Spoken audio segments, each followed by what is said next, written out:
Hi, I'm Ollie Beckinsale and I'm a UK cross-country national champion, and we're going to do some trail riding and cross-country techniques today as part of this MUK Essential Techniques DVD, and I think they'll come in useful whenever you're doing a bike race or even just out riding the trails. Okay, right, the technique we're going to cover here is line choice and racing choice, really. Here's a classic example. We've got choice of two lines on a slight downhill single track. The single track opens up with a couple of line choices, and we're looking at, here we've got two lines. One's a inside cut, which is a lot shorter. One's a wider sweeping line, which has got a bit of a berm. Now initially some people will come down, they're thinking fast line, inside line, cut the corner, using your apex, but that's not necessarily the best way to do it. Sometimes you've got to think of the smoothest line and the line you can carry the most speed through the bend. And when you're talking racing, you're talking carrying speed, not necessarily the shortest line.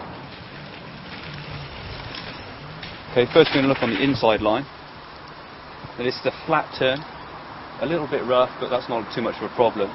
But as you come in, you're going to have to probably scrub off a little bit of speed, cut the corner, and then you're out wide again.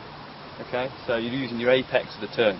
That's turn number one, and then the outside line, you're coming out sweeping wide, and then you've got a berm, a nice sweeping out line which then sets you up for the second trail. Okay. Now the reason you're going to have to be probably faster, and the racing line on the second line here, is you're carrying that speed through. You're not going to have to brake as much, and also this berm is super helpful because it means you can dig in, you can get your bottom, you can get your outside foot stuck into this turn, and that will help keep that speed going. Okay. If on the inside, you're going to have to scrub a bit of speed, and also you've got a bit of loose and it's flat. There's no way you're going to be able to carry the same sort of speed through on that inside line. Looking forward, coming on the outside, coming out of the turn here, coming out wide, you straight away set up for the continuing slight turn, which keeps going round before some technical rock sections. That speed and your straight line is setting you up for that next section. Okay, when you're looking at the racing line, you're not necessarily looking at one particular bend. It's how one bend links up to the next, or syncs up to the next section. The faster you can come out and the more comfortable you can come out of a turn, you're going to go into the next section faster, smoother and more confident. Okay, as we're coming up to the turn here, you've got to think about things on the approach.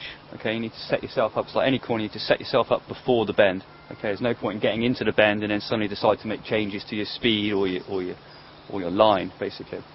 So as we're coming up to the bend here, got a nice little flat section here. If you need to make any changes in your speed, scrub off a little speed, this is the time to do it, so that when you're in the bend, you're off the brakes and the bike can roll as it wants to roll without you making any drastic changes to it. Okay, so we're looking at the outside line, so instead of braking quite sharply and then turning in, we're just going to keep it rolling round. You've adjusted your speed, so now you're pretty much just feathering the brakes, merely just for confidence more than anything. And then we're going to cut into this corner.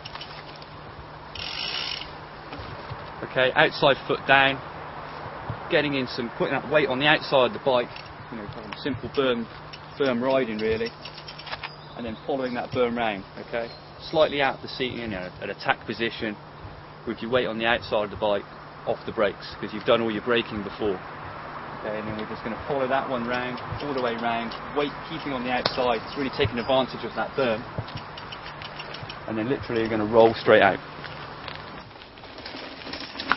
As you can see from running through it, the outside line here is definitely faster. It takes you through into the next sections, carrying so much more speed. Okay, it's worth thinking ahead. It's never necessarily the shortest line that's the fastest. You might have to think out the box a bit. It might be the longer way round that's actually the faster and the racing line.